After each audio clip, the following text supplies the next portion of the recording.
Hi hello ನಮಸ್ಕಾರ. ಸರ್ವಮಯಸ್ YouTube ಚಾನಲ್ಗೆ ಸ್ವಾಗತ.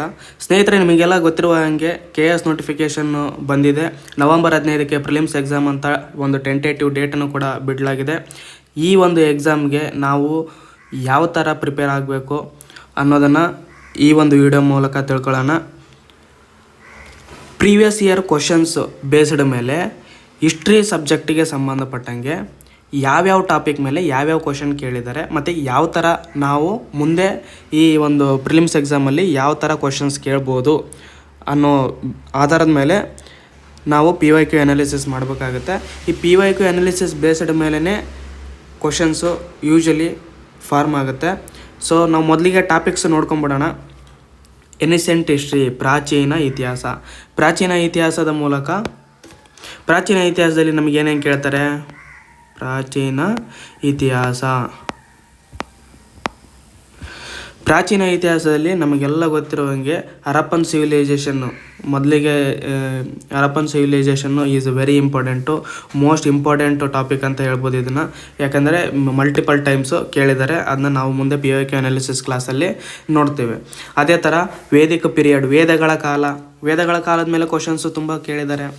Buddhism and Jainism must read topic ಅಂತ ಹೇಳ್ಬೋದು. ಇದು ಪ್ರತಿ ವರ್ಷ ಮಿನಿಮಮ್ಮು 1 ಅಥವಾ 2 ಕ್ವಶನ್ಸು ಈ ಒಂದು ಟಾಪಿಕ್ ಮೇಲೆ UPSC ಎಕ್ಸಾಮಲ್ಲಾಗಿರ್ಬೋದು, KS ಎಕ್ಸಾಮಲ್ಲಾಗಿರ್ಬೋದು ಇದ್ದೇ ಇರುತ್ತೆ.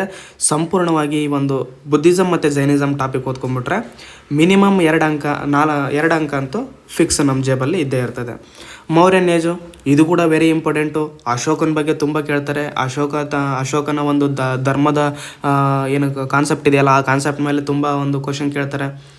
ಸೊ ಇದು ಕೂಡ ವೆರಿ ಇಂಪಾರ್ಟೆಂಟು, ನೋಡ್ಕೋಬೇಕು. ನಾವು ಪ್ರಿವಿಯಸ್ ಇಯರ್ ಕ್ವಶನ್ಸ್ ಯಾವ್ಯಾವ ಕೇಳಿದ್ದಾರೆ ಈ ಟಾಪಿಕ್ ಮೇಲೆ ಅಂತ ಮುಂದೆ ನೋಡೋಣ. ಅದಾದಮೇಲೆ Gupta period, Harshavardhana and southern dynasties, art, literature and cultural during ancient times. ಇದು KPSCಗೆ ನೋಡಿದಾಗ ಒಂದು ಅಥವಾ 2 ಕ್ವಶನ್ಸು ಇದ್ದೇ ಇರುತ್ತೆ. ಅನಾಲಿಟಿಕಲ್ ಆಗಿರುತ್ತೆ ಈ ಕ್ವಶನ್ಸು. ಯಾವುದೇ ಒಂದು ಸಾಮ್ರಾಜ್ಯ ಅಥವಾ ಅದ್ರ ಮೇಲೆ ಇರೋದಿಲ್ಲ. ಕಂಪ್ಲೀಟ್ ಓವರಾಲ್ ಆಗಿ ಪ್ರಾಚೀನ ಇತಿಹಾಸಕ್ಕೆ ಸಂಬಂಧಪಟ್ಟಂಗೆ ಈ ಟಾಪಿಕ್ ಮೇಲೆ ಒಂದು ಕ್ವಶನ್ ಇದ್ದೇ ಇರುತ್ತೆ. ಅದಾದಮೇಲೆ ಮಿಡಿವಲ್ ಹಿಸ್ಟ್ರಿ, ಮಧ್ಯಕಾಲೀನ ಇತಿಹಾಸದಲ್ಲಿ ಏನು ಗುಪ್ತರನ್ನ ಹರ್ಷವರ್ಧನ ಮತ್ತು ಸತರ್ನ್ ಡಿನಾಸ್ಟೀಸ್ ಅಂದರೆ ಏನು ರಾಷ್ಟ್ರಕೂಟರು, ಪಾಲರು, ಇದು ನೋಡಿದ ಮೇಲೆ ಈ ಒಂದು 8ನೇ ಶತಮಾನದಿಂದ 11ನೇ ಶತಮಾನದವರೆಗೂ ಏನು ಬೆಳವಣಿಗೆಗಳಿರುತ್ತೆ ಆ ಒಂದು ಬೆಳವಣಿಗೆಗೆ ಮೇಲೆ ಇಲ್ಲಿ ಕ್ವಶನ್ಸನ್ನು ಕೇಳ್ತಾರೆ. ಇದು ಹೊಂದಿಸಿ ಬರೆಯಿರಿ ಟೈಪಲ್ಲಿ ಕೆಲವೊಂದು KS ಎಕ್ಸಾಮಲ್ಲಿ ಪ್ರೀವಿಯಸ್ ಇಯರ್ ಕ್ವಶನ್ಸಲ್ಲಿ ಕೇಳಿದ್ದಾರೆ. ಅದನ್ನ ಮುಂದೆ ನೋಡೋಣ. ಅದೇ ಥರ Delhi sultanate must read topic. Vijayanagara kingdom most repeated questions ಇಲ್ಲಿಂದಲೇ ಬರುತ್ತೆ. ಅದು UPSC ಎಕ್ಸಾಮಲ್ಲಾಗಿರ್ಬೋದು, KS ಎಕ್ಸಾಮಲ್ಲೂ ಆಗಿರ್ಬೋದು. ಭಕ್ತಿ ಆ್ಯಂಡ್ ಮೂವ್ಮೆಂಟು ಮಿಸ್ ಮಾಡೋಂಗೆ ಎಲ್ಲ, ವೆರಿ ಇಂಪಾರ್ಟೆಂಟು. ಇದನ್ನ ತುಂಬ ಚೆನ್ನಾಗಿ ಓದ್ಕೋಬೇಕು. ಪ್ರತಿ ವರ್ಷ ಒಂದಲ್ಲ ಒಂದು ಕ್ವಶನ್ ಇರುತ್ತೆ. ಬಟ್ ಏನಪ್ಪ ಅಂತಂದರೆ ರಿಸೋರ್ಸ್ ಅಂತ ಬಂದಾಗ ಇದನ್ನು ಸ್ವಲ್ಪ ಡೆಪ್ತ್ ಆಗಿರೋ ಪುಸ್ತಕಗಳನ್ನು ಓದಿದರೆ ಈ ಒಂದು ಭಕ್ತಿ ಆ್ಯಂಡ್ ಮೂವ್ಮೆಂಟಲ್ಲಿರುವಂಥ ಕ್ವಶನ್ಸ್ಗೆ ಆನ್ಸರ್ ಮಾಡ್ಬೋದು. ಮತ್ತು ಮುಘಲ್ ಪೀರಿಯಡಲ್ಲಿ ಮುಘಲ್ ಪೀರಿಯಡಿಂದ ಕ್ವಶನ್ಸ್ ತೆಗಿಲಾರದೆ ಆ ಹಿಸ್ಟ್ರಿ ಟಾಪಿಕ್ಗಳೇ ಕಂಪ್ಲೀಟ್ ಆಗಲ್ಲ ಅಂತ ಹೇಳ್ಬೋದು. ಯಾಕಂದರೆ ಅಷ್ಟು ಒಂದು ವಾಸ್ಟ್ ಆಗಿರುವಂಥ ಒಂದು ಟಾಪಿಕ್ ಇದು. ಇದರಿಂದನೂ ಕ್ವಶನ್ಸ್ ಕೇಳ್ತಾರೆ. ಇದನ್ನು ನಾವು ಚೆನ್ನಾಗಿ ಓದ್ಕೋಬೇಕು. ಸೊ ಈ ಟಾಪಿಕ್ಗಳನ್ನ ಫಸ್ಟು ಐಡೆಂಟಿಫೈ ಮಾಡೋದು ನಾವು ಕಲಿಬೇಕು. ಯಾವುದೇ ಒಂದು ಪ್ರೀವಿಯಸ್ ಇಯರ್ ಕ್ವಶನ್ಸ್ನ ನಾವು ನೋಡ್ತಾ ಇದ್ದೀವಿ ಅಂತಂದಾಗ ಈ ಟಾಪಿಕ್ಗಳನ್ನ ಐಡೆಂಟಿಫೈ ಮಾಡ್ಬೇಕು. ಒಂದು ಕ್ವಶನ್ ನೋಡಿದಾಗ ಆ ಟಾಪಿಕ್ ಐಡೆಂಟಿಫೈ ಆದಮೇಲೆ ಏನು ಮಾಡಬೇಕು, ನಮ್ಮ ಒರಿಜಿನಲ್ ಯಾವುದೋ ಸೋರ್ಸ್ ಇರುತ್ತಲ್ಲ, ಓದ್ತಿರ್ತೀವಲ್ಲ, ಅಲ್ಲಿ ಹೋಗಿ ನಾವು ರಿವಿಷನ್ನ ಮಾಡ್ಕೋಬೇಕು. ಇದರಿಂದ ನಾವು ಆರಾಮ್ಸೆ ಎಕ್ಸಾಮನ್ನು ಕ್ಲಿಯರ್ ಮಾಡ್ಬೋದು. ಅದು ಯಾವುದೇ ಕಾಂಪಿಟೇಟಿವ್ ಎಕ್ಸಾಮ್ ಆಗಿರ್ಬೋದು. ಮಾಡರ್ನ್ ಹಿಸ್ಟ್ರಿ, ಆಧುನಿಕ ಇತಿಹಾಸ, ಇಲ್ಲಿ ಲೇಟರ್ ಮುಘಲ್ಸ್ ಪೀರಿಯಡ್ ಬರುತ್ತೆ. The advent of the Europeans in India, British expansion in India, ಅವರು ಯಾವ ಥರ ಬ್ರಿಟಿಷ್ ಸಾಮ್ರಾಜ್ಯವನ್ನು ವಿಸ್ತರಣೆ ಮಾಡಿದರು. ಇಲ್ಲಿ 2-3 ಇಂಪಾರ್ಟೆಂಟ್ ನೀತಿಗಳು ಬರ್ತವೆ. ದತ್ತು ಮಕ್ಕಳಿಗೆ ಹಕ್ಕಿಲ್ಲ ಎಂಬ ನೀತಿ, ಅದೇ ಥರ ಸಹಾಯಕ ಸೈನ್ಯ ಪದ್ಧತಿ. ಇದು ಈ ಒಂದು ಟಾಪಿಕಲ್ಲಿ ಬರುವಂಥ ಒಂದು ಇಂಪಾರ್ಟೆಂಟ್ ಅಂಶಗಳು ಅವೆಲ್ಲ. ಮತ್ತು ಇಲ್ಲಿ the advent of the Europeans in India, ಅದರೊಳಗಡೆ ನಾವು ನೋಡ್ತೀವಿ ಯುರೋಪಿಯನ್ನರು ಭಾರತಕ್ಕೆ ಫಸ್ಟ್ ಯಾರು ಬಂದರು, ಸೆಕೆಂಡ್ ಯಾರು ಬಂದರು, ಥರ್ಡ್ ಯಾರು ಬಂದರು, ಫೋರ್ತ್ ಯಾರು ಬಂದರು, ಫಿಫ್ತ್ ಯಾರು ಬಂದರು, ಮತ್ತು ವಾಪಸ್ ಹೋಗಿದ್ದು ಕೂಡ ಕೆಲವೊಮ್ಮೆ ಕ್ವಶನ್ ಕೇಳಿದ್ದಾರೆ, ಹೌದಲ್ವಾ? ಅದನ್ನ ನಾವು ಚೆನ್ನಾಗಿ ನೋಡ್ಕೋಬೇಕು. ಮಲ್ಟಿಪಲ್ ರಿವಿಷನನ್ನು ಮಾಡ್ಕೋಬೇಕು. ಪ್ರೀವಿಯಸ್ ಇಯರ್ ಕ್ವಶನ್ಸಲ್ಲಿ ನೋಡ್ತಾ ಹೋದಾಗ ನಮಗೆ ಅದು ಓಕೆ, ಈ ಆಧಾರದ ಮೇಲೆ ನಮಗೆ ಕ್ವಶನ್ಸ್ ಕೇಳ್ತಾರೆ, ನಾವು ಇದನ್ನು ಈ ಥರ ರಿವಿಷನ್ ಮಾಡ್ಕೊಳ್ಳೋಣ ಅನ್ನೋ ಒಂದು ಐಡಿಯಾ ಬರುತ್ತೆ. ಅದಾದಮೇಲೆ ಪೀಸೆಂಟ್ ಆ್ಯಂಡ್ ಟ್ರೈಬಲ್ ಮೂಮೆಂಟ್ಸು ಒಂದು ಕ್ವಶನ್ ಇದ್ದೇ ಇರುತ್ತೆ ಈ ಒಂದು ಟಾಪಿಕ್ ಮೇಲೆ, ಹೌದಲ್ವಾ? ಪ್ರೀವಿಯಸ್ ಇಯರ್ ಕ್ವಶನ್ಸ್ನ ಸರಿಯಾಗಿ ಅನಾಲಿಸಿಸ್ ಮಾಡಬೇಕು ಈ ಒಂದು ಟಾಪಿಕ್ ಮೇಲೆ. ಅದಾದಮೇಲೆ ಸೋಷಿಯೋ ರಿಲಿಜಿಯಸ್ ಮೂಮೆಂಟು, ಇದು ಕೂಡ ವೆರಿ ಇಂಪಾರ್ಟೆಂಟು. ಈ ಒಂದು ಟಾಪಿಕ್ ಮೇಲೂ ಫಿಕ್ಸ್ ಕ್ವಶನ್ ಇದ್ದೇ ಇರುತ್ತೆ. ಅದು ಸೋಷಿಯೋ ರಿಲಿಜಿಯಸ್ ಮೂಮೆಂಟ್ಸು ತುಂಬ ಜನ ಇದ್ದಾರೆ.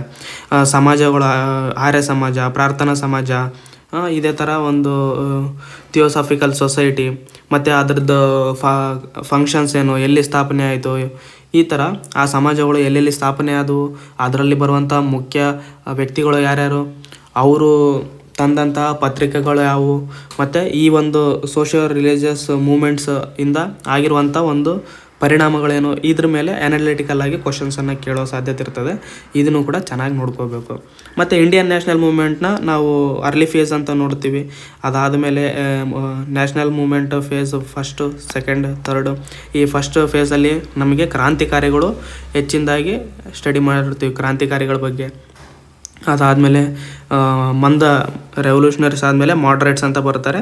ಮಂದಯುಗ ಅಂತ ಕರಿತೀವಿ ನಾವು, ಮಂದಗಾಮಿಗಳು ಅಥವಾ ಮಂದಯುಗ ಈ ಒಂದು ಸಂದರ್ಭದಲ್ಲಿ. ಅದಾದಮೇಲೆ ಬರೋದು ದ ಲೆಜೆಂಡ್ ಗಾಂಧಿ ಯುಗ ಅಂತ ಕರಿತೀವಿ, ಹೌದಾ? ಗಾಂಧಿ ಯುಗ. ಇದ್ರ ಮೇಲೆ ಕ್ವಶನ್ಸು ಫಿಕ್ಸ್ ಇದ್ದೇ ಇರುತ್ತೆ. ನಾವು ಬೇರೆ ಬೇರೆ ಸೋರ್ಸ್ ಓದಬಾರ್ದು, ಒಂದೇ ಸೋರ್ಸ್ನ ಈ ಟಾಪಿಕಲ್ಲಿ ಡಿವೈಡ್ ಮಾಡಿಕೊಂಡು ಪ್ರೀವಿಯಸ್ ಇಯರ್ ಕ್ವಶನ್ಸ್ನ ನೋಡಬೇಕು. ಅದೇ ರೀತಿ ವಾಪಸ್ ನಮ್ಮ ಒರಿಜಿನಲ್ ಸೋರ್ಸಿಗೆ ಹೋಗಿ ಈ ಟಾಪಿಕ್ನ ಮಲ್ಟಿಪಲ್ ಆಗಿ ರಿವಿಷನ್ ಮಾಡಬೇಕು. ಹೀಗೆ ಮಾಡಿದ್ರೆ ಮಾತ್ರ ಸಕ್ಸಸ್ ಆಗಕ್ಕೆ ಸಾಧ್ಯ. ಈ ಒಂದೇ ಟಾಪಿಕ್ಕಿಗೆ 2-3 ಪುಸ್ತಕ ಓದೋ ಅವಶ್ಯಕತೆ ಇಲ್ಲ. ಒಂದೇ ಟಾಪಿಕ್ಕಿಗೆ ಒಂದೇ ಪುಸ್ತಕನ 4-5 ಬಾರಿ, 7-8 ಬಾರಿ ಓದಿ ಪ್ರೀವಿಯಸ್ ಇಯರ್ ಕ್ವಶನ್ಸಲ್ಲಿ ಏನೇನು ಕೇಳಿದ್ದಾರೆ ಅದ್ರ ಜೊತೆಗೆ ಮಾಕ್ ಟೆಸ್ಟ್ ತೊಗೊಳ್ಳೋದ್ರ ಮೂಲಕ ಅದೇ ಟಾಪಿಕ್ ಮೇಲೆ ಯಾವ ಥರ ಕ್ವಶನ್ ಕೇಳ್ತಾರೆ ಹೀಗೆ ಓದಿದರೆ ಮಾತ್ರ ನಾವು ಎಕ್ಸಾಮ್ನ ಕ್ಲಿಯರ್ ಮಾಡ್ಬೋದು. ಗವರ್ನರ್ ಜನರಲ್ಸ್ ಆರ್ ವೈಸ್ರಾಯ್ಸ್, ಹೌದಲ್ವಾ? ಯಾವ್ಯಾವ ವೈಸ್ರಾಯ್ ಕಾಲದಲ್ಲಿ ಏನೇನು ಸುಧಾರಣೆಗಳು ಬಂತು ಮತ್ತು ಏನೇನು ನಮ್ಮ ದೇಶಕ್ಕೆ ಅನಾಹುತ ಆಯಿತು ಅನ್ನೋದ್ರ ಬಗ್ಗೆ ಕೇಳ್ತಾರೆ. ಕಾನ್ಸ್ಟಿಟ್ಯೂಷನಲ್ ಡೆವಲಪ್ಮೆಂಟ್ಸ್ ಅಂದರೆ ಯಾವ್ಯಾವ ಆ್ಯಕ್ಟ್ ತಂದರು, ರೆಗ್ಯುಲೇಟಿಂಗ್ ಆ್ಯಕ್ಟ್ ಆಗಿರ್ಬೋದು, ಪಿಟ್ಸ್ ಇಂಡಿಯಾ ಆ್ಯಕ್ಟ್ ಆಗಿರ್ಬೋದು, ಚಾರ್ಟರ್ ಆ್ಯಕ್ಟ್ಗಳು ಬಂದು, ಇಂಡಿಯನ್ ಕೌನ್ಸಿಲ್ ಆ್ಯಕ್ಟ್ಗಳು ಬಂದು, ಮಾರ್ಲೆಮೆಂಟೋ ರಿಫಾರ್ಮ್ಸ್ ಬಂದವು. ಅದಾದಮೇಲೆ ಚೆಮ್ಸ್ಫರ್ಡ್ ರಿಫಾರ್ಮ್ಸ್ ಬಂದು, 1935 ಆ್ಯಕ್ಟ್ ಬಂತು. ಈ ಆ್ಯಕ್ಟಲ್ಲಿ ಇರೋ ಅಂಶಗಳ ಬಗ್ಗೆ ಕ್ವಶನನ್ನು ಕೇಳ್ತಾರೆ ಇಲ್ಲಿ ಈ ಕಾನ್ಸ್ಟಿಟ್ಯೂಷನ್ ಡೆವಲಪ್ಮೆಂಟಲ್ಲಿ. Economic policies of British and education ಅಂತ ಇದೆ, ಹೌದಾ? ಬ್ರಿಟಿಷರು ಆಡಳಿತದಲ್ಲಿ ಯಾವ್ಯಾವ ಆರ್ಥಿಕ ಪದ್ಧತಿಗಳನ್ನು ತಂದರು, ಅವರು ತಮಗೆ ಯೂಸ್ ಆಗಬೇಕು ಅನ್ನೋ ಕಾರಣಕ್ಕೆ ಕೆಲವೊಂದಿಷ್ಟು ಆರ್ಥಿಕ ನಿಯಮಗಳನ್ನ ತಂದ್ರೆ ಆ ನಿಯಮಗಳಿಂದ ನಮ್ಮ ದೇಶಕ್ಕೆ ಏನು ಎಫೆಕ್ಟ್ ಆಯಿತು, ಅದು ಆ ಒಂದು ದಿನದ ಸಮಾಜದಲ್ಲಿ ಯಾವ ಥರ ಪರಿಣಾಮ ಬೀರ್ತು ಅನ್ನೋದ್ರ ಬಗ್ಗೆ ಕೇಳ್ತಾರೆ. ಮತ್ತು ಎಜುಕೇಷನ್ ಬಗ್ಗೆ ಕೇಳ್ತಾರೆ. ಮೆಕಾಲೆ ಕಮಿಟಿ ಆಗಿರ್ಬೋದು, ಮತ್ತು ಏನು ಸ್ಯಾಡ್ಲರ್ ಕಮಿಟಿ, ಈ ಥರದ್ದು ಒಂದು ಕಮಿಟಿಗಳು ಬರ್ತವೆ, ಆ ಕಮಿಟಿಗಳ ಬಗ್ಗೆ ಕೇಳ್ತಾರೆ. ಈ ಒಂದು ಟಾಪಿಕ್ ಅಡಿಯಲ್ಲಿ ನಾವು ಚೆನ್ನಾಗಿ ಓದ್ಕೋಬೇಕು. ಪ್ರಾಮಿನೆಂಟ್ ಪರ್ಸ್ನಾಲಿಟೀಸ್ ಅಂತಂದರೆ ನಿಮಗೆ ಗೊತ್ತಿದೆ, ಮಹಾತ್ಮ ಗಾಂಧಿ ಆಗಿರ್ಬೋದು, ಸ್ವಾಮಿ ವಿವೇಕಾನಂದ ಆಗಿರ್ಬೋದು, ಸರ್ದಾರ್ ವಲ್ಲಭಾಯ್ ಪಟೇಲ್ ಆಗಿರ್ಬೋದು, ಅದಾದಮೇಲೆ ಸುಧಾರಕರಾಗಿರ್ಬೋದು, ಸೋಷಿಯೋ ರಿಲಿಜಿಯಸ್ ರಿಫಾರ್ಮರ್ಸ್ ಆಗಿರ್ಬೋದು, ಜ್ಯೋತಿಬಾ ಫುಲೆ ಆಗಿರ್ಬೋದು, ಅಂಬೇಡ್ಕರ್ಜಿ ಆಗಿರ್ಬೋದು.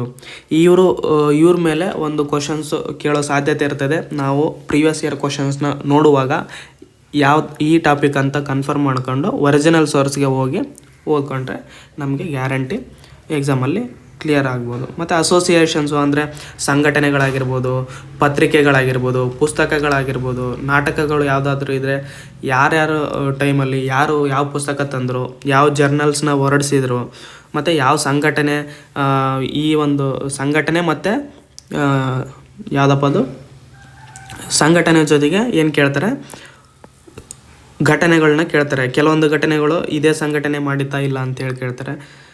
ಇದು ವೆರಿ ಇಂಪಾರ್ಟೆಂಟು. ಇವಿಷ್ಟು ಹಿಸ್ಟ್ರಿ ಸಬ್ಜೆಕ್ಟಿಗೆ ನಾವು ನೋಡಿಕೊಂಡ್ರೆ ಇದಿಷ್ಟು ಟಾಪಿಕ್ಸ್ ಅಂತ ನೋಡ್ಬೋದು. ಫಸ್ಟ್ ಈ ಟಾಪಿಕ್ಸ್ಗಳನ್ನೆಲ್ಲ ಅರ್ಥ ಮಾಡ್ಕೊಂಡ್ವಿ.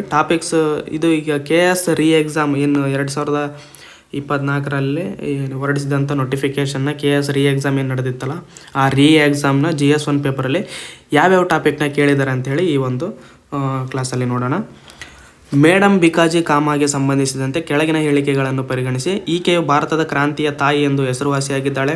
1907ರಲ್ಲಿ ಈಕೆಯು ಅಂತಾರಾಷ್ಟ್ರೀಯ ಮಹಿಳಾ ಸಮ್ಮೇಳನದಲ್ಲಿ ಪ್ರತಿನಿಧಿಗಳನ್ನು ಉದ್ದೇಶಿಸಿ ಭಾಷಣ ಮಾಡಿದರು ಮತ್ತು ಮಧ್ಯದಲ್ಲಿ ವಂದೇ ಮಾತರಂ ಎಂದು ಬರೆದಿರುವ ಭಾರತದ ತ್ರಿವರ್ಣ ಧ್ವಜವನ್ನು ಹಾರಿಸಿದರು. ಈಕೆಯು 1905ರಲ್ಲಿ ಲಂಡನ್ ಇಂಡಿಯನ್ ಸೊಸೈಟಿ ಸ್ಥಾಪಿಸಿದಳು. ಕೆಳಗೆ ಕೊಡಲಾದ ಸರಿಯಾದ ಉತ್ತರವನ್ನು ಆರಿಸಿ. 1 ಹೇಳಿಕೆ ಮಾತ್ರ ಸರಿಯಾಗಿದೆ, 2 ಹೇಳಿಕೆ ಸರಿಯಾಗಿದೆ, 3 ಹೇಳಿಕೆ ಸರಿಯಾಗಿದೆ, ಯಾವ ಹೇಳಿಕೆಯೂ ಸರಿಯಾಗಿಲ್ಲ. ಇದು ಯಾವ ಟಾಪಿಕ್ ಅಂತ ನಾವು ಐಡೆಂಟಿಫೈ ಮಾಡಿದ್ವಿ? ಈಗ ಕ್ರಾಂತಿಕಾರಿಗಳು ಅಂತ ಟಾಪಿಕ್ ಐಡೆಂಟಿಫೈ ಮಾಡಿದ್ವಿ. ಓಕೆ, ಕ್ರಾಂತಿಕಾರಿಗಳು ಅಂತ ಟಾಪಿಕ್ ಐಡೆಂಟಿಫೈ ಮಾಡಿದ್ಮೇಲೆ ನಾವು ಯಾವುದೋ ಒಂದು GK ಬುಕ್ಕ ಓದಿ ಅದು ಸುಮ್ಮನೆ ಗಟ್ಟಿ ಹೊಡೆದ್ರೆ ನಡೆಯೋದಿಲ್ಲ. ಇಲ್ಲಿ ಕ್ವಶನ್ ಏನಾಗಿದೆ? ಎನಾಲಿಟಿಕಲ್ ಆಗಿದೆ. ಮೇಡಮ್ ಬಿಕಾಜಿ ಕಾಮ ಕ್ರಾಂತಿಕಾರಿಗಳಲ್ಲಿ ಪರ್ಸ್ನಾಲಿಟೀಸ್ ಬಂತು. ಯಾವುದು? ಮೇಡಮ್ ಬಿಕಾಜಿ ಕಾಮ. ತುಂಬ ಜನ ಕ್ರಾಂತಿಕಾರಿಗಳಿದ್ದಾರೆ, ಹೌದಲ್ವಾ? ಅದರೊಳಗಡೆ ಮೇಡಮ್ ಬಿಕಾಜಿ ಕಾಮ ಬಗ್ಗೆ ಕೇಳಿದ್ದಾರೆ. ಆ ಮೇಡಮ್ ಬಿಕಾಜಿ ಕಾಮ ಬಗ್ಗೆ ಜಸ್ಟ್ ಡೈರೆಕ್ಟ್ ಕ್ವಶನ್ ಕೇಳಿಲ್ಲ, ಅನಾಲಿಟಿಕಲ್ ಕ್ವಶನ್ ಕೇಳಿದ್ದಾರೆ. ಏನು? ಈಕೆಯನ್ನು ಭಾರತದ ಕ್ರಾಂತಿಯ ತಾಯಿ ಅಂತ ಹೆಸರುವಾಸಿಯಾಗಿದ್ದಾಳೆ, ಹೌದಾ? ಇದನ್ನು ನಾವು GK ಬುಕ್ಕಲ್ಲಿ ಡೈರೆಕ್ಟಾಗಿ ಓದಿದರೆ ಅರ್ಥ ಆಗಲ್ಲ. ಎನಾಲಿಟಿಕಲ್ ಬುಕ್ಕನ್ನು ಓದಿದರೆ ಮಾತ್ರ ಈ ಒಂದು ಹೇಳಿಕೆಗಳಿಗೆ ನಾವು ಆನ್ಸರ್ ಕಂಡುಹಿಡಿಯೋಕ್ಕೆ ಸಾಧ್ಯ ಆಗುತ್ತೆ. 1907ರಲ್ಲಿ ಈಕೆಯು ಅಂತಾರಾಷ್ಟ್ರೀಯ ಮಹಿಳಾ ಸಮ್ಮೇಳನದಲ್ಲಿ ಪ್ರತಿನಿಧಿಗಳನ್ನು ಉದ್ದೇಶಿಸಿ ಭಾಷಣ ಮಾಡಿದರು ಮತ್ತು ಮಧ್ಯದಲ್ಲಿ ವಂದೇ ಮಾತರಂ ಎಂದು ಬರೆದಿರುವ ಭಾರತದ ತ್ರಿವರ್ಣ ಧ್ವಜವನ್ನು ಹಾರಿಸಿದರು. ಈಕೆಯು 1905ರಲ್ಲಿ ಲಂಡನ್ ಇಂಡಿಯನ್ ಸೊಸೈಟಿಯನ್ನು ಸ್ಥಾಪಿಸಿದಳು. ನೋಡಿ, ಅಸೋಸಿಯೇಷನ್ ಸಂಘಟನೆಗಳನ್ನು ಯಾರು ಸ್ಥಾಪನೆ ಮಾಡಿದರು ಅನ್ನೋದ್ರ ಮೇಲೆ ಕ್ವಶನ್ ಕೇಳಿದರೆ. ಸೊ ಇದು ಕ್ರಾಂತಿಕಾರಿಗಳಂತ ನಾವು ಓದಬೇಕಾದ್ರೆ ನಮಗೆ ಈ ಥರದ ಒಂದು ಹೇಳಿಕೆಗಳಿಗೆ ನಮಗೆ ಉತ್ತರ ಎಲ್ಲಿ ಸಿಗುತ್ತಪ್ಪ ಅಂತಂತಂದರೆ NCERT ಅಥವಾ DSERTಯಲ್ಲಿ ಪುಸ್ತಕದಲ್ಲಿ ಸರಿಯಾಗಿ ಈ ಥರದ ಹೇಳಿಕೆಗಳಿಗೆ ನಮಗೆ ಆನ್ಸರ್ ಸಿಗುತ್ತೆ. ಮತ್ತು ಯಾವುದೇ ಬುಕ್ಕದಲ್ಲಿ ಈ ಥರ ಸಿಗಲ್ಲ. ಇದನ್ನು GK ಬುಕ್ಕಲ್ಲಿ ನಾವು ನೋಡ್ಕೋಬೋದು, ಮತ್ತು ಇದನ್ನು ಕೂಡ GK ಬುಕ್ಕಲ್ಲಿ ನಾವು ನೋಡ್ಕೋಬೋದು. ಸೊ ನಮಗೇನು DSERT ಅಥವಾ NCERT ಬುಕ್ಸ್ನ ಓದ್ಕೋಬೇಕು. ಅದ್ರ ಜೊತೆಗೆ ಒಂದು ಅಡ್ವಾನ್ಸ್ಡ್ ಬುಕ್ಕು ಯಾವುದಾದ್ರೂ ತಗೊಳ್ಳಿ, ಅಡ್ವಾನ್ಸ್ಡ್ ಬುಕ್ಸು,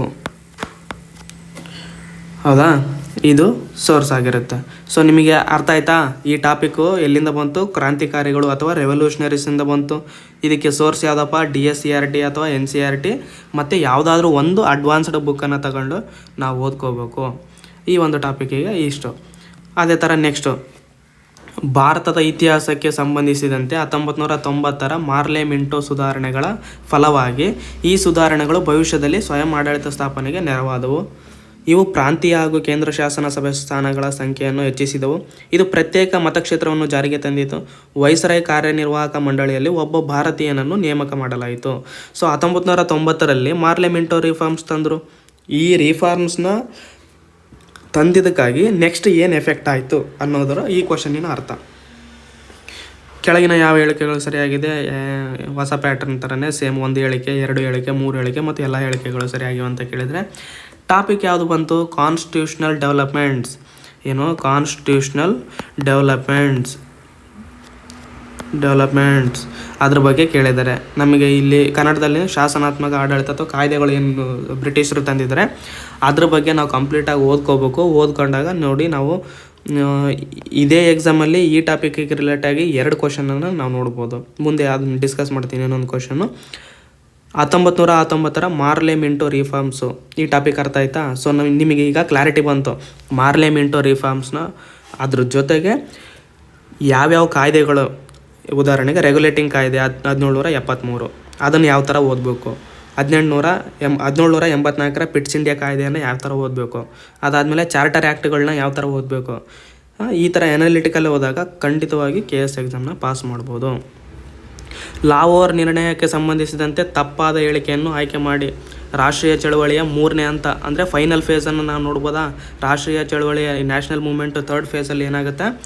1935ರಿಂದ 1947ರ ಒಂದು ಅವಧಿಯಲ್ಲಿ ಸಾಕಷ್ಟು ಬೆಳವಣಿಗೆಗಳು ಭಾರತದ ಇತಿಹಾಸಕ್ಕೆ ಸಂಬಂಧಪಟ್ಟಂಗೆ ನಡೀತವೆ. ಆ ಒಂದು ಏನು ಬೆಳವಣಿಗೆಗಳನ್ನು ನಾವು ನೀಟಾಗಿ ಓದ್ಕೋಬೇಕು. ಓದ್ಕೊಂಡಾಗ ಈ ಥರ ಅನಾಲಿಟಿಕಲ್ ಕ್ವಶನ್ಸ್ಗೆ ನಾವು ಆನ್ಸರ್ ಮಾಡ್ಬೋದು. ಅದೇ ಥರ ಮೊಘಲರು ವೆರಿ ಇಂಪಾರ್ಟೆಂಟ್ ಟಾಪಿಕ್ಕು. ಇದನ್ನು ಎಷ್ಟು ಡೆಪ್ತಾಗಿ ಓದಿದ್ರೂ ಕಡಿಮೆ ಅಂತ ಹೇಳ್ಬೋದು. ಮೊಘಲರು DSERT ಅದ್ರ ಜೊತೆಗೆ N C E R T plus advanced book, ಯಾವುದಾದ್ರೂ ಒಂದು ಅಡ್ವಾನ್ಸ್ಡ್ ಬುಕ್ಕನ್ನು ನಾವು ಇದಕ್ಕೆ ಓದಲೇಬೇಕು. ಪ್ರಿಲಿಮ್ಸಲ್ಲಿ ಪಕ್ಕಾ ಒಂದು ಕ್ವಶನ್ನು ಮೊಘಲರ ಮೇಲೆ ಇದ್ದೇ ಇರ್ತದೆ. ಓಕೆ, ಹುಮಾಯೂನ್ ಇದನ್ನು ಪ್ರಾರಂಭಿಸಿದ ಮೊದಲನೇ ಮೊಘಲ್ ಚಕ್ರವರ್ತಿ ಅಂತ ಮೀನಾ ಬಜಾರನ್ನು ಪ್ರಾರಂಭಿಸಿದ್ದು. ಅಕ್ಬರನು ಆ ರೀತಿಯ ಹಬ್ಬದ ದಿನಗಳನ್ನು ಖುಷ್ರೋಜ್ ಎಂದು ಶ್ಲಾಘಿಸಿದನು. ಶಹಜಾನನು ಪ್ರತಿಯೊಂದು ಉತ್ಸವದ ಸಂದರ್ಭದಲ್ಲಿ ಅಂಥ ಬಜಾರನ್ನು ಏರ್ಪಡಿಸುತ್ತಿದ್ದನು. ಇದು ನವರೋಜ್ ಆಚರಣೆಯನ್ನು ಏಕರೂಪವಾಗಿ ಅನುಸರಿಸುತ್ತದೆ. ನೀವು ಯಾವುದೇ GK ಬುಕ್ ಓದಿದರೆ ಈ ಕ್ವಶನ್ನಿಗೆ ಆನ್ಸರ್ ಮಾಡೋಕ್ಕಾಗಲ್ಲ. DSCRT ಅಥವಾ NCERTಯಲ್ಲಿ ಸರಿಯಾಗಿ ರಿವಿಷನ್ ಮಾಡ್ಕೊಂಡ್ರೆ ಈ ಕ್ವಶನ್ಸ್ಗೆ ಎಲ್ಲ ಹೇಳಿಕೆಗೆ ಉತ್ತರ ಸಿಗಲ್ಲ, 1 ಅಥವಾ 2 ಹೇಳಿಕೆಗೆ ಉತ್ತರ ಸಿಗುತ್ತೆ. ಅದು ಆಮೇಲೆ ನಾವು ಎಲಿಮಿನೇಷನ್ ಆಪ್ಷನ್ಸನ್ನು ಯೂಸ್ ಮಾಡಿ ಇಂಥ ಕ್ವಶನ್ಗಳಿಗೆ ಆನ್ಸರ್ ಮಾಡ್ಬೋದು. ಯೂಶ್ವಲಿ ನಮಗೆ ಅಷ್ಟು ಸರಿಯಾಗಿ ಓದ್ಕೊಂಡಿಲ್ಲ ಅಂತ ಅಂದಾಗ ಈ ಥರದ ಕ್ವಶನ್ಗಳನ್ನ ಸ್ಕಿಪ್ ಮಾಡೋದು ಒಳ್ಳೆಯದು. ಸೊ ಅದೇ ಇಂಗ್ಲೀಷಲ್ಲಿ ಯಾವ ಟಾಪಿಕ್ ರಿಲೇಟೆಡ್ ಆಗಿ ಈ ಕ್ವಶನ್ಸ್ ಇದೆ ಅಂಥೇಳಿ ಇಲ್ಲಿ ಕೊಟ್ಟಿದ್ದೀನಿ. ಈ PDF ನೀವು ತಗೊಂಡು ಓದ್ಕೊಳ್ಳುವಾಗ ಜಸ್ಟ್ ಒಂದು ಟಾಪಿಕ್ ಐಡಿಯಾ ಇರುತ್ತೆ, ಇದನ್ನ ನೀಟಾಗಿ ಓದ್ಕೊಂಬಿಟ್ರೆ ನಿಮಗೆ. ಓಕೆ, ನೆಕ್ಸ್ಟು ಮರಾಠ ಸಾಮ್ರಾಜ್ಯ ಟಾಪಿಕ್ಕು ಏನು. ಶಿವಾಜಿಗೆ ಸಂಬಂಧಿಸಿದಂತೆ ಈ ಕೆಳಗಿನ ಯಾವ ಹೇಳಿಕೆಗಳು ಸರಿಯಾಗಿವೆ? ದಾದಾಜಿ ಕೊಂಡದೇವನು ಶಿವಾಜಿಯ ಪೋಷಕನಾಗಿದ್ದನು. ಶಿವಾಜಿಯು 1656ರಲ್ಲಿ ಜಾವಳಿಯನ್ನು ವಶಪಡಿಸಿಕೊಂಡನು. ಶಿವಾಜಿಯು ಜಾವಳಿಯನ್ನು ಮಾಲೋಜಿ ಭೋಂಸ್ಲೆಯಿಂದ ವಶಪಡಿಸಿಕೊಂಡನು. ಶಿವಾಜಿಯು ಶಹಾಜಿಯ ಒಬ್ಬನೇ ಮಗನಾಗಿದ್ದನು. ನೀವು ಯಾವುದೇ ಅಡ್ವಾನ್ಸ್ಡ್ ಬುಕ್ಕು ಓದೋಕ್ಕಿಂತ ಮುಂಚೆ DSCRT ಅಥವಾ NCERT ನಿಮಗೆ ಈ ಹೇಳಿಕೆಗಳು ಎಲ್ಲಾದರೂ ನೀಟಾಗಿ ಸಿಗಬೇಕು ಅಂತಂದರೆ ಅದು DSCRT ಸ್ಟೇಟ್ ಸಿಲೆಬಸ್ ಏನು ಕ್ವಶನ್ಸ್ ಇದೆಯಲ್ಲ, ಸ್ಟೇಟ್ ಸಿಲೆಬಸ್ ಟೆಕ್ಸ್ಟ್ ಬುಕ್ಸು, ಆ ಟೆಕ್ಸ್ಟ್ ಬುಕ್ಸಲ್ಲಿ ನೀಟಾಗಿ ಓದ್ಕೊಂಡಾಗ ಮಲ್ಟಿಪಲ್ ರಿವಿಷನ್ ಮಾಡಿದಾಗ ಈ ಥರದ ಏನು ಹೇಳಿಕೆಗಳಿದಾವಲ್ಲ, ಹೇಳಿಕೆಗಳು ಅಲ್ಲಿಂದನೇ ತೆಗೆದಿದ್ದಾರೆ, ನೀವು ಬೇಕಾದ್ರೆ ಚೆಕ್ ಮಾಡ್ಬೋದು. ಪ್ಲಸ್ ಯಾವುದಾದ್ರೂ ಒಂದು ಅಡ್ವಾನ್ಸ್ಡ್ ಬುಕ್ಕು ನಾವು ಓದ್ಕೊಂಡ್ರೆ ಇದನ್ನ ಈಸಿಯಾಗಿ ಕ್ರ್ಯಾಕ್ ಮಾಡ್ಬೋದು. ಭಾರತೀಯ ಶಾಸನಬದ್ಧ ಆಯೋಗಕ್ಕೆ ಸಂಬಂಧಿಸಿದಂತೆ ಕೆಳಗಿನ ಹೇಳಿಕೆಗಳನ್ನು ಪರಿಗಣಿಸಿ ಭಾರತ ಸರ್ಕಾರದ 1919ರ ಕಾಯ್ದೆಯನ್ನು ಪುನರಾವಲೋಕಿಸಲು ಹಾಗೂ ಭಾರತಕ್ಕೆ ಸಂವಿಧಾನಾತ್ಮಕ ಸುಧಾರಣೆಗಳನ್ನು ತರಲು 1927ರಲ್ಲಿ ಈ ಆಯೋಗವನ್ನು ನೇಮಕ ಮಾಡಲಾಯಿತು. ಯಾವ ಆಯೋಗ ಮುಂದೆ ಹೇಳಿದ್ದಾರೆ. ಆಯೋಗದಲ್ಲಿ ಕೇವಲ ಒಬ್ಬ ಭಾರತೀಯ ಸದಸ್ಯನನ್ನು ಒಳಗೊಂಡಿದ್ದರಿಂದ ದೇಶಾದ್ಯಂತ ಪ್ರತಿಭಟನೆ ಕಿಚ್ಚನ್ನು ಹೆಚ್ಚಿಸಿತ್ತು. ಈ ಆಯೋಗ ಮತ್ತು ದುಂಡು ಮೇಜಿನ ಸಮ್ಮೇಳನಗಳ ಫಲಶ್ರುತಿ 1935ರ ಭಾರತ ಸರ್ಕಾರ ಕಾಯ್ದೆ, ಅಂದರೆ 1935ರ ಕಾಯ್ದೆ ಒಂದು ಬಗ್ಗೆ ಕೇಳಿದರೆ, ಭಾರತ ಸರ್ಕಾರ ಕಾಯ್ದೆ 1935 ಪ್ರಾಂತ್ಯದಲ್ಲಿ ದ್ವಿಪ್ರಭುತ್ವವನ್ನು ಜಾರಿಗೆ ತಂದಿತು. ಹೌದಾ? ಸೊ ಕಾನ್ಸ್ಟಿಟ್ಯೂಷನಲ್ ಡೆವಲಪ್ಮೆಂಟ್ ಶಾಸನಾತ್ಮಕ ಒಂದು ಸಂವಿಧಾನಾತ್ಮಕ ಕಾಯ್ದೆಗಳಂತೇನು ಬರುತ್ತಲ್ಲ, ಈ ಒಂದು ಟಾಪಿಕ್ ಮೇಲೆ ಈ ಕ್ವಶನ್ ಕೇಳಿದರೆ, ಸೊ ನಾವು ಎಕ್ಸಾಮಲ್ಲೇ ನೋಡ್ಬೋದು 2 ಟಾಪಿಕ್ ಕೇಳಿದರು, ಒಂದೇ ಟಾಪಿಕ್ಕು 2 ಕ್ವಶನ್ಸು, ಅಂದರೆ 4 ಮಾರ್ಕ್ಸು. ನೋಡಿ ಸ್ನೇಹಿತರೆ, ಒಂದೇ ಟಾಪಿಕನ್ನು ಮಲ್ಟಿಪಲ್ ರಿವಿಷನ್ ಮಾಡಿದರೆ ಮಿನಿಮಮ್ 4 ಮಾರ್ಕ್ಸ್ ತೆಗಿಬೋದು ಅಂತೇಳಿ ನಾವಿಲ್ಲಿ ನೋಡ್ತಾ ಇದ್ದೀವಿ. ಓಕೆನಾ? ಕಾನ್ಸ್ಟಿಟ್ಯೂಷನಲ್ ಡೆವಲಪ್ಮೆಂಟ್ಸ್ ಈ ಒಂದು ಟಾಪಿಕ್ಕು ಕೇಳಿದರೆ ಯಾವುದು, ಅದೇ ರೆಗ್ಯುಲೇಟಿಂಗ್ ಆ್ಯಕ್ಟ್ ಆಗಿರ್ಬೋದು, ಪಿಟ್ಸ್ ಇಂಡಿಯಾ ಆ್ಯಕ್ಟ್ ಆಗಿರ್ಬೋದು, ಚಾರ್ಟರ್ ಆ್ಯಕ್ಟ್ 1813 ಆಗಿರ್ಬೋದು, charter act 1833, charter act 1853, Indian council act, Indian parliament reforms, Chelmsford reforms, 1935ರ ಆ್ಯಕ್ಟ್, ಈ ಅಷ್ಟು ಕಾಯ್ದೆಗಳನ್ನು ನೀಟಾಗಿ ಓದ್ಕೊಂಡ್ರೆ ಮಿನಿಮಮ್ 1 ಕ್ವಶನ್ ಅಂತೂ ಫಿಕ್ಸ್ ಸ್ನೇಹಿತರೆ ಈ ಒಂದು KS ಎಕ್ಸಾಮಲ್ಲಿ, ಮಿಸ್ ಮಾಡಲೇಬೇಡಿ. The political economy of indirect rule Mysore 1881-1971. ಈ ಗ್ರಂಥದಲ್ಲಿ ಮೈಸೂರು ದೇಶೀಯ ರಾಜ್ಯದಲ್ಲಿ ರಾಷ್ಟ್ರೀಯ ಚಳವಳಿಯನ್ನು ಈ ಕೆಳಗಿನಂತೆ ವಿಂಗಡಿಸಲಾಗಿದೆ. ಸಂಘಟನೆ ಇಲ್ಲದೆ ಸಜ್ಜುಗೊಳಿಸುವಿಕೆ, ಶಿಕ್ಷಿತರ ಸಜ್ಜುಗೊಳಿಸುವಿಕೆ, ಸಮೂಹ ಸಜ್ಜುಗೊಳಿಸುವಿಕೆ.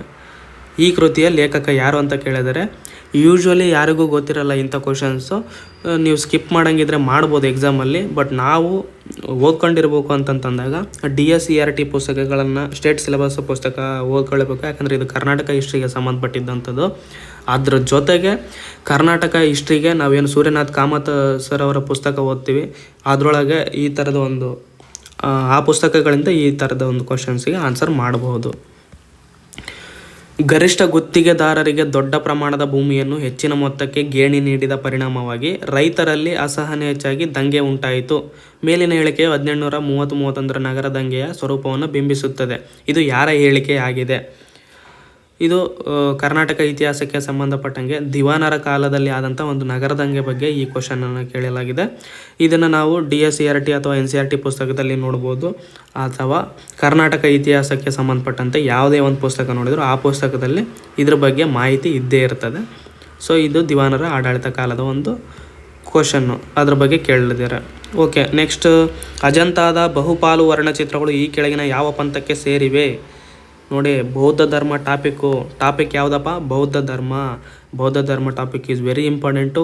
UPSCಯಲ್ಲಿ ಆಗಿರ್ಬೋದು, KS ಅಲ್ಲಿ ಆಗಿರ್ಬೋದು, ಮಿನಿಮಮ್ ಒಂದು ಕ್ವಶನ್ನು ಫಿಕ್ಸ್ ಇದ್ದೇ ಇರುತ್ತೆ. ಅದು ಬೇರೆ ಬೇರೆ ಆ್ಯಂಗಲಲ್ಲಿ ಕ್ವಶನನ್ನು ಕೇಳಿರ್ತಾರೆ. ನಾವು 360 ಡಿಗ್ರಿ ಆ್ಯಂಗಲಲ್ಲಿ ಬುದ್ಧಿಸಮ್ ಅಥವಾ ಬೌದ್ಧ ಧರ್ಮವನ್ನು ಓದ್ಕೊಂಡ್ರೆ ಖಂಡಿತವಾಗಿಯೂ ಈ ಕ್ವಶನ್ಸ್ಗೆ ಆನ್ಸರ್ ಮಾಡ್ಬೋದು. ಇಲ್ಲಿ ಏನು, ಅಜಂತದ ಬಹುಪಾಲು ವರ್ಣಚಿತ್ರಗಳು ಈ ಕೆಳಗಿನ ಯಾವ ಪಂಥಕ್ಕೆ ಸೇರಿವೆ ಗೊತ್ತಲ್ವಾ? ಬೌದ್ಧ ಧರ್ಮದಲ್ಲಿ ಹೀನಯಾನ ಪಂಥ, ಮಹಾಯಾನ ಪಂಥ, ವಜ್ರಯಾನ ಪಂಥ 3 ಪಂಥಗಳಿದ್ದಾವೆ. ಈ 3 ಪಂಥಗಳಲ್ಲಿ ಅಜಂತದಲ್ಲಿ ಬರುವಂಥ ವರ್ಣಚಿತ್ರಗಳು ಯಾವ ಪಂಥಕ್ಕೆ ಸೇರಿದಾವೆ ಅಂತೇಳಿ ಈ ಕ್ವಶನನ್ನು ಕೇಳಿದ್ದಾರೆ. ಸೊ ನಾವು ಬೌದ್ಧ ಧರ್ಮನ ನೀಟಾಗಿ ಓದ್ಕೊಂಡ್ಬಿಟ್ರೆ ಈ ಕ್ವಶನ್ಸ್ಗೆ ಆನ್ಸರ್ ಮಾಡ್ಬೋದು. ಸೊ ಅದನ್ನೇ ಇಂಗ್ಲೀಷಲ್ಲಿ ಕೊಟ್ಟಿದ್ದೀನಿ, ಇಲ್ಲಿ ಇಂಗ್ಲೀಷಲ್ಲಿ ಟಾಪಿಕ್ ಯಾವ ಥರ ಕೇಳಿದ್ದಾರೆ ಅಂಥೇಳಿ. ನೆಕ್ಸ್ಟ್ ಕ್ವಶನ್, ಸಾಮಾಜಿಕ ಸುಧಾರಕರು ಹೇಳಿದ್ವಲ್ಲ, ಆಧುನಿಕ ಇತಿಹಾಸದಲ್ಲಿ ಸಾಮಾಜಿಕ ಸುಧಾರಕರು ಬರ್ತಾರೆ, ವೇರಿಯಸ್ ಸಂಘಟನೆಗಳು ಬರ್ತವೆ, ಸಮಾಜಗಳು ಬರ್ತವೆ. ಆರ್ಯ ಸಮಾಜ ಆಗಿರ್ಬೋದು, ಬ್ರಹ್ಮ ಸಮಾಜ ಆಗಿರ್ಬೋದು, ಪ್ರಾರ್ಥನಾ ಸಮಾಜ ಆಗಿರ್ಬೋದು. ಈ ಸುಧಾರಕರ ಮೇಲೆ ಕ್ವಶನ್ ಕೇಳ್ತಾರೆ. ಆ ಸಂಘಟನೆಗಳು ತಂದಿರುವಂಥ ಬೆಳವಣಿಗೆಗಳು ಮೇಲೆ ಕ್ವಶನ್ ಕೇಳ್ತಾರೆ. ಇಲ್ಲಿ ಏನು ಕೇಳಿದರೆ, ರಾಜಾರಾಮ್ ಮೋಹನ್ ರಾಯ್ಗೆ ಸಂಬಂಧಿಸಿದ ಕೆಳಗಿನ ಹೇಳಿಕೆಗಳನ್ನು ಪರಿಗಣಿಸಿ. ಹೇಳಿಕೆಗಳು: ಇವರು ಪರ್ಷಿಯನ್ ಭಾಷೆಯಲ್ಲಿ ತುಹತ್ ಉಲ್ ಮುಹಾಯಿದ್ದೀನ್ ಅನ್ನು ಬರೆದಿದ್ದಾರೆ. ಇವರು ವೇದಗಳ ಏಕದೇವತಾವಾದವನ್ನು ಎತ್ತಿ ಹಿಡಿದಿದ್ದಾರೆ. ಇವರು ಸರ್ವೆಂಟ್ಸ್ ಆಫ್ ಇಂಡಿಯಾ ಸೊಸೈಟಿಯನ್ನು ಸ್ಥಾಪಿಸಿದರು. ಇವರು ಸ್ವಾತಂತ್ರ್ಯ, ಉದಾರವಾದ, ಪ್ರಜಾಪ್ರಭುತ್ವ ಮತ್ತು ರಾಷ್ಟ್ರೀಯತೆಯನ್ನು ಬೆಂಬಲಿಸಿದರು. ಮೇಲಿನ ಯಾವ ಹೇಳಿಕೆಗಳು ಸರಿಯಾಗಿವೆ ಅಂತ ಕೇಳಿದರೆ, ನಾವು ನೀಟಾಗಿ ಸಮಾಜ ಸುಧಾರಕರ ಬಗ್ಗೆ ಕಂಪ್ಲೀಟಾಗಿ ಓದ್ಕೊಂಡಿದ್ರೆ ಈ ಕ್ವಶನ್ಸ್ನ ಎಲಿಮಿನೇಷನ್ ಬೇಸ್ಡ್ ಮೇಲೆ ರಿಮೂವ್ ಮಾಡ್ಬೋದಾ?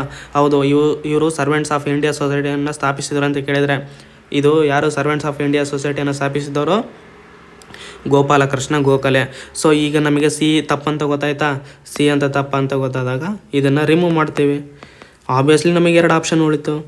ಈಗ ನಾವು ಈಸಿಯಾಗಿ ಆನ್ಸರ್ ಮಾಡ್ಬೋದು, ಹೌದಲ್ವಾ? ಓಕೆ, ಇದೇ ಥರ ಸಾಮಾಜಿಕ ಸುಧಾರಕರ ಬಗ್ಗೆ ಕಂಪ್ಲೀಟಾಗಿ ನಾವು ನೀಟಾಗಿ ಓದ್ಕೊಂಡಾಗ, ಸಂಘಟನೆಗಳ ಬಗ್ಗೆ ಓದ್ಕೊಂಡಾಗ ನಾವು ಈ ಥರದ ಕ್ವಶನ್ಸ್ಗೆ ಆನ್ಸರ್ ಮಾಡ್ಬೋದು. Very very very very important topic social reformers, ಆಯಿತಾ? ಓಕೆ, ನೆಕ್ಸ್ಟ್ ಕ್ವಶನ್, ಕ್ರಾಂತಿಕಾರಿಗಳು. ಓಕೆ, ಇದೇ ಎಕ್ಸಾಮಲ್ಲಿ ಕ್ರಾಂತಿಕಾರಿಗಳ ಬಗ್ಗೆ ಆಲ್ರೆಡಿ ಒಂದು ಕ್ವಶನ್ ಕೇಳಿದರೆ, ಇವಾಗ ಮತ್ತೆ ಇನ್ನೊಂದು ಕ್ವಶನ್ನು. ಕೆಳಗಿನ ಮಹಿಳಾ ಕ್ರಾಂತಿಕಾರಿಗಳ ಪೈಕಿ ಯಾರು 15ನೇ ವರ್ಷದ ವಯಸ್ಸಿನಲ್ಲಿ ತನ್ನ ಸಹಚರರೊಂದಿಗೆ ಕೊಮ್ಮಿಲ್ಲಾದ ಜಿಲ್ಲಾ ಮ್ಯಾಜಿಸ್ಟ್ರೇಟ್ ಸ್ಟೀವನ್ಸ್ ರವರನ್ನು ಗುಂಡಿಟ್ಟು ಸಾಯಿಸಿದಳು? ಆಕೆಯು ಕ್ರಾಂತಿಕಾರಿ ಜುಗಂತರ್ ಪಕ್ಷಕ್ಕೂ ಸಹ ಸೇರಿಕೊಂಡಿದ್ದಳು. 1939ರಲ್ಲಿ ಈಕೆಯನ್ನು ಸರ್ಕಾರ ಮತ್ತು ಮಹಾತ್ಮ ಗಾಂಧಿಯವರ ನಡುವಿನ ಕ್ಷಮಾದಾನ ಒಪ್ಪಂದದ ಪ್ರಕಾರ ಬಿಡುಗಡೆ ಮಾಡಲಾಯಿತು. ಇದಾದ ನಂತರ ಆಕೆಯು ಭಾರತೀಯ ರಾಷ್ಟ್ರೀಯ ಕಾಂಗ್ರೆಸ್ ಸೇರಿದಳು. ನಂತರ ಆಕೆಯು ಕಮ್ಯುನಿಸ್ಟ್ ಪಕ್ಷದ ಚಳುವಳಿಯಲ್ಲಿಯೂ ಸಹ ಭಾಗವಹಿಸಿದ್ದಳು. ಆಕೆಯು ಅರುಣ್ ಬಹನಿ ಶೀರ್ಷಿಕೆ ಒಂದು ಪುಸ್ತಕವನ್ನು ಬರೆದಳು. ಸೊ ನಾವಿಲ್ಲಿ ಗಮನಿಸ್ಬೋದು, ಕ್ರಾಂತಿಕಾರಿಗಳು ಅಂತ ಅಷ್ಟೇ ಅಲ್ಲ, ಕ್ರಾಂತಿಕಾರಿಗಳಲ್ಲಿ ಮಹಿಳಾ ಕ್ರಾಂತಿಕಾರಿಗಳ ಒಂದು ಪಾಯಿಂಟು. ಕ್ರಾಂತಿಕಾರಿಗಳಲ್ಲಿ ಅವರು ತಂದಂಥ ಪುಸ್ತಕದ ಬಗ್ಗೆ ಕೇಳಿದ್ದಾರೆ. ನಾವು ಹಿಂದಿನ ಕ್ವಶನ್ ನೋಡಿದ್ವಿ, ಹಿಂದಿನ ಕ್ವಶನಲ್ಲೂ ಕೂಡ ನಮಗೆ ಏನು ರೆವಲ್ಯೂಷನರೀಸಲ್ಲಿ ನಮಗೆ ಅವರು ಒಂದು ಯಾರು ರೆವಲ್ಯೂಷನರಿ ಇದ್ದಾರೆ ಆ ಕ್ರಾಂತಿಕಾರಿ ತಂದಂಥ ಒಂದು ಸಂಘಟನೆ ಬಗ್ಗೆ ಕೇಳಿದರು, ಹೌದಾ? ಅದೇ ಥರ ಮತ್ತು ಇಲ್ಲಿ ಏನು ಕೇಳಿದರೆ, ಕ್ರಾಂತಿಕಾರಿಗಳಲ್ಲಿ ಅವರು ತಂದಂಥ ಪುಸ್ತಕದ ಬಗ್ಗೆ ಕೇಳಿದ್ದಾರೆ. ಈ ಥರದ ಒಂದು ನಾವು ಐಡೆಂಟಿಫೈ ಮಾಡ್ಕೊಂಡು ಕ್ವಶನ್ಸನ್ನು ಅನಾಲಿಸಿಸ್ ಮಾಡಿದರೆ ನಾವು ಎಕ್ಸಾಮನ್ನು ಈಸಿಯಾಗಿ ಪಾಸ್ ಮಾಡಬಹುದು. ಓಕೆ, ನೆಕ್ಸ್ಟ್ ಕ್ವಶನ್ನು, ಈ ಕೆಳಗಿನಗಳಲ್ಲಿ ಯಾವುದು ಸಂವಿಧಾನದ 164 ಇದು ಕಾನ್ಸ್ಟಿಟ್ಯೂಷನ್ ಸಬ್ಜೆಕ್ಟಿಗೆ ಸಂಬಂಧಪಟ್ಟಿದ್ದು? ಇದು ನಾವು ಮುಂದೆ ನೋಡೋಣ. ಓಕೆ, ಪ್ರಾಚೀನ ಇತಿಹಾಸಕ್ಕೆ ಸಂಬಂಧಪಟ್ಟಂಗೆ ಶಾತವಾಹನರ ಕಾಲದಲ್ಲಿ ನಗರಾಡಳಿತವು ಈ ಕೆಳಗಿನ ಯಾರ ಕೈಯಲ್ಲಿತ್ತು? ನಿಗಮಸಭಾ, ಆಗಮಸಭಾ, ಸಮಿತಿ, ವಿಧಾತ. ಸೊ ನಾವು ಶಾತವಾಹನರ ಬಗ್ಗೆ ನೋಡಿಕೊಂಡಾಗ ಈ ಒಂದು ಕ್ವಶನ್ಸ್ಗೆ ಈಸಿಯಾಗಿ ಆನ್ಸರ್ ಮಾಡ್ಬೋದಾ? ಖಂಡಿತ ಮಾಡ್ಬೋದು. ಶಾತವಾಹನರ ಬಗ್ಗೆ ಇದನ್ನು ನಾವು DSCRTಯಲ್ಲೇ ಈಸಿಯಾಗಿ DSCRT ಪುಸ್ತಕಗಳನ್ನು ಅಂದರೆ ಸ್ಟೇಟ್ ಸಿಲೆಬಸ್ ಪುಸ್ತಕಗಳನ್ನು ಓದೋದ್ರ ಮೂಲಕನೇ ಈ ಒಂದು ಟಾಪಿಕ್ಕಿಗೆ ನಾವು ಆನ್ಸರ್ ಮಾಡಬಹುದು. ಅಥವಾ ಅಡ್ವಾನ್ಸ್ಡ್ ಬುಕ್ ಯಾವುದಾದ್ರೂ ಓದ್ಕೊಂಡ್ರೂ ನಡೆಯುತ್ತೆ. ಚೋಳರ ಕಾಲದಲ್ಲಿ ಕೃಷಿ ಚಟುವಟಿಕೆಗಳಿಗಾಗಿ ಜಮೀನ್ದಾರರು ಸ್ಥಳೀಯವಾಗಿ ರಚಿಸಿಕೊಂಡಿದ್ದ ಸಾಮುದಾಯಿಕ ಸಂಘಕ್ಕೆ ಇದ್ದ ಹೆಸರು ಕೆಳಗಿನವುಗಳಲ್ಲಿ ಯಾವುದು ಅಂತ ಕೇಳಿದರೆ ಚೋಳರ ಒಂದು ಟಾಪಿಕ್ಕು. ಈ ಟಾಪಿಕ್ ಯಾವುದಪ್ಪ? ಚೋಳರು. ಇದನ್ನು ನಾವು ಹೈಸ್ಕೂಲ್ ಪುಸ್ತಕಗಳಲ್ಲಿ ಅಥವಾ PUC ಹಿಸ್ಟ್ರಿ ಪುಸ್ತಕಗಳಲ್ಲಿ ಈ ಒಂದು ಕ್ವಶನ್ಗೆ ನಮಗೆ ಆನ್ಸರ್ ಸಿಗುತ್ತೆ. ಅಥವಾ ತಮಿಳ್ನಾಡು ಹಿಸ್ಟ್ರಿ ಪುಸ್ತಕ ಏನಿದೆ ಅದರೊಳಗೂ ನಮಗೆ ಆನ್ಸರ್ ಸಿಗುತ್ತೆ, ಅದನ್ನು ಓದ್ಕೋಬೋದು. ಯಾವ ಬೌದ್ಧ ಸಮ್ಮೇಳನದಲ್ಲಿ ಬೌದ್ಧರ 2 ಗುಂಪುಗಳಿಗೆ ಮಹಾಯಾನ ಮತ್ತು ಹೀನಯಾನ ಎಂದು ಮಾನ್ಯತೆ ದೊರಕಿತು? ನೋಡಿ ಸ್ನೇಹಿತರೆ, KS ರೀ ಎಕ್ಸಾಮಲ್ಲಿ ಒಂದೇ ಎಕ್ಸಾಮಲ್ಲಿ ಒಂದೇ ಟಾಪಿಕ್ ಮೇಲೆ 2 ಕ್ವಶನ್ಸನ್ನು ನಾವು ತುಂಬ ನೋಡ್ತೀವಿ. ಕ್ರಾಂತಿಕಾರಿಗಳ ಬಗ್ಗೆ 2 ಕ್ವಶನ್ಸ್ ನೋಡಿದ್ವಿ, ಹೌದಾ? ಇಲ್ಲಿ ಬೌದ್ಧ ಧರ್ಮದ ಪಂಥಗಳ ಬಗ್ಗೆನೇ 2 ಕ್ವಶನ್ಸ್ ನೋಡ್ತಿದ್ವಿ. ಇಲ್ಲಿ ಏನು ಕೇಳಿದರೆ ಮಹಾಯಾನ ಮತ್ತು ಹೀನಯಾನ ಎಂದು ಮಾನ್ಯತೆ ದೊರಕಿತು ಯಾವ ಸಮ್ಮೇಳನದ ಅಂತ ಕೇಳಿದರೆ, ನಾವು ಈಗ ರೀಸೆಂಟಾಗಿ ನೋಡಿದ್ವಿ. ಯಾವುದಪ್ಪ? ಒಂದು ನಿಮಿಷ, ಇಲ್ಲಿ ಇದೆ ನೋಡಿ. ಯಾವುದು? ಅಜಂತಾದ ಬಹುಪಾಲು ವರ್ಣಚಿತ್ರಗಳು ಈ ಕೆಳಗಿನ ಯಾವ ಪಂಥಕ್ಕೆ ಸೇರಿವೆ? ಸೊ ಒಂದೇ ಟಾಪಿಕ್ಕು ಬೌದ್ಧ ಧರ್ಮ. ಈ ಬೌದ್ಧ ಧರ್ಮದ ಪಂಥಗಳು ಒಂದೇ ಟಾಪಿಕ್ಕು. ಇಲ್ಲಿ 2 ಕ್ವಶನ್ಸನ್ನು ಕೇಳಿದ್ದಾರೆ. ಸೊ ನಿಮ್ಗೆ ಅರ್ಥ ಆಗ್ತಾ ಇದೆಯಾ ಯಾವ ಟಾಪಿಕಿಂದ ಯಾವ ಥರ ಕ್ವಶನ್ಸ್ ಕೇಳ್ತಾರೆ ಅಂತೇಳಿ? ಬೌದ್ಧ ಧರ್ಮದ ಬಗ್ಗೆ ನಾವೇನು ಮಾಡ್ತೀವಿ, ಯಾವ ಸಮ್ಮೇಳನಗಳು ಅಂತ ನೋಡ್ಕೊತೀವಿ, ಯಾರು ನಡೆಸಿದ್ರು, ಯಾರ ಕಾಲದಲ್ಲಿ ಆಯ್ತು ಅಂತ ನೋಡ್ತೀವಿ. ಅದನ್ನು ಇನ್ನೂ ಸ್ವಲ್ಪ ಡೆಪ್ತಾಗಿ ಓದ್ಕೊಂಡಾಗ ಯಾವುದೇ ರೀತಿ ಕ್ವಶನ್ ಕೇಳಿದ್ರು ನಾವು ಆನ್ಸರ್ ಮಾಡ್ಬೋದು. ಓಕೆ, ಮೌರ್ಯರ ಬಗ್ಗೆ ಕೇಳಿದ್ದಾರೆ. ಇಲ್ಲಿ ಅಶೋಕನ ಶಾಸನಕ್ಕೆ ಸಂಬಂಧಿಸಿದಂತೆ ಈ ಮುಂದಿನ ಹೇಳಿಕೆಗಳನ್ನು ಪರಿಗಣಿಸಿ. 3ನೇ ಶಿಲಾಶಾಸನವು ಧಮ್ಮದ ಬಗ್ಗೆ ಜನರಿಗೆ ಬೋಧನೆ ನೀಡಲು ಪ್ರತಿ 5 ವರ್ಷಗಳಿಗೊಮ್ಮೆ ಪ್ರವಾಸದ ಮೇಲೆ ಹೋಗುವ ಅಧಿಕಾರಿಗಳನ್ನು ಉಲ್ಲೇಖಿಸುತ್ತದೆ. ರುಮಿಂಡೈ ಶಾಸನದಲ್ಲಿ ತಿಳಿಸಿರುವಂತೆ ಲುಂಬಿನಿ ಗ್ರಾಮದ ಜನರು ತೆರಿಗೆ ವಿನಾಯಿತಿಯನ್ನು ಪಡೆದರು. ಎಲ್ಲ ಕೊಡುಗೆಗಳಿಂದ ಅತ್ಯುತ್ತಮವಾಗಿರುವ ಧಮ್ಮದ ಕೊಡುಗೆಯನ್ನು 11ನೇ ಶಿಲಾಶಾಸನವು ಉಲ್ಲೇಖಿಸುತ್ತದೆ. ಸೊ ಬೇಸಿಕಲಿ ಈ ಕ್ವಶನ್ಸ್ ಯಾವುದ್ರ ಮೇಲೆ ಅಂತಂತಂದರೆ, ಮೌರ್ಯರಲ್ಲಿ ಅಶೋಕನು ಹೊರಡಿಸಿರುವಂತಹ ಶಾಸನಗಳು ಯಾವ್ಯಾವ ಶಾಸನ ಏನೇನು ಹೇಳುತ್ತೆ ಅನ್ನೋದ್ರ ಮೇಲೆ ಈ ಕ್ವಶನ್ಸನ್ನು ಫ್ರೇಮ್ ಮಾಡಲಾಗಿದೆ.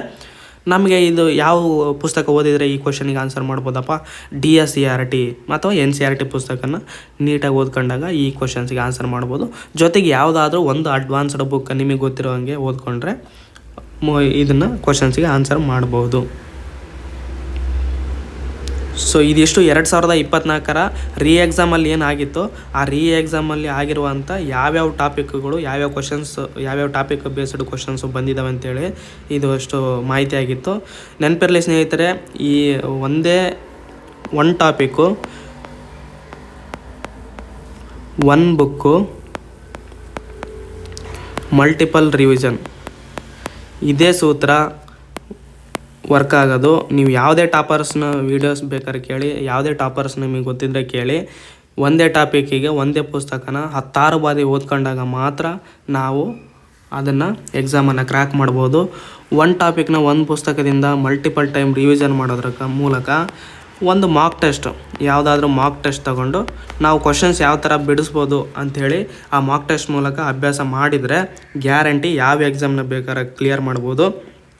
ಇದಿಷ್ಟು ಹಿಸ್ಟ್ರಿಗೆ ಸಂಬಂಧಪಟ್ಟಂತೆ ಯಾವ್ಯಾವ ಟಾಪಿಕ್ಗಳಿರ್ತವೆ ಮತ್ತು ಮುಂದೆ ಪ್ರಿವಿಯಸ್ ಇಯರ್ ಕ್ವಶನ್ಸ್ ಯಾವ ಥರ ಕೇಳಿದ್ರು ಅನ್ನೋದ್ರ ಬಗ್ಗೆ ಆಗಿತ್ತು. ಇದೇ ಥರ ಮುಂದಿನ ವೀಡಿಯೋಗಳಲ್ಲಿ ಇನ್ನೂ ಹಿಸ್ಟ್ರಿ ಕ್ವಶನ್ಸ್ ಯಾವ ಥರ ಬಂದಿದೆ 2024ರ ಮೊದಲನೇ ಬಾರಿ ಏನು ನಡೀತಿತ್ತು ಆ ಎಕ್ಸಾಮಲ್ಲಿ ಯಾವ ಥರ ಕೇಳಿದರು, 2021ರ ಎಕ್ಸಾಮಲ್ಲಿ ಯಾವ ಥರ ಕೇಳಿದರು, ಅದಾದಮೇಲೆ 2015ರಲ್ಲಿ ಯಾವ ಥರ ಕೇಳಿದರು, 2014ರಲ್ಲಿ ಯಾವ ಟಾಪಿಕ್ ಮೇಲೆ ಕ್ವಶನ್ಸನ್ನು ಕೇಳಿದರು ಅಂಥೇಳಿ ವೀಡಿಯೋಗಳನ್ನು ಮಾಡ್ತೀನಿ. ಆ ವೀಡಿಯೋಗಳನ್ನ ನಿಮಗೆ ಇಷ್ಟ ಆಗಿದ್ದರೆ, ನಿಮಗೆ ಇದರಿಂದ ಯೂಸ್ಫುಲ್ ಅನಿಸಿದರೆ ಈ ಒಂದು ಸರ್ವಮಯಸ್ ಯೂಟ್ಯೂಬ್ ಚಾನಲ್ಗೆ ಸಬ್ಸ್ಕ್ರೈಬ್ ಆಗಿ. ಮುಂದೆ ಇದೇ ಥರ ವೇರಿಯಸ್ ಇನಿಷಿಯೇಟಿವ್ ಇದ್ದಾವೆ, ವೇರಿಯಸ್ ವೀಡಿಯೋ ಕ್ಲಾಸಸ್ ಇದ್ದಾವೆ, ಎಲ್ಲವೂ ಫ್ರೀ ಆಗಿರ್ತವೆ. ಇದರ ಉದ್ದೇಶ ಮುಖ್ಯವಾಗಿ ಕನ್ನಡ ಮಾಧ್ಯಮದ ವಿದ್ಯಾರ್ಥಿಗಳು ಕೂಡ ಈ ಒಂದು KS ಎಕ್ಸಾಮ್ನ ತಯಾರಿ ನಡೆಸ್ಬೋದು ಮತ್ತು ಅವರು ಎಕ್ಸಾಮನ್ನು ಪಾಸ್ ಆಗ್ಬೋದು ಅನ್ನೋದ್ರ ಉದ್ದೇಶ. ಸೊ ದಯವಿಟ್ಟು ಈ ಸರ್ವಮಯಸ್ ಯೂಟ್ಯೂಬ್ ಚಾನಲ್ಗೆ ಜಾಯ್ನ್ ಆಗಿ.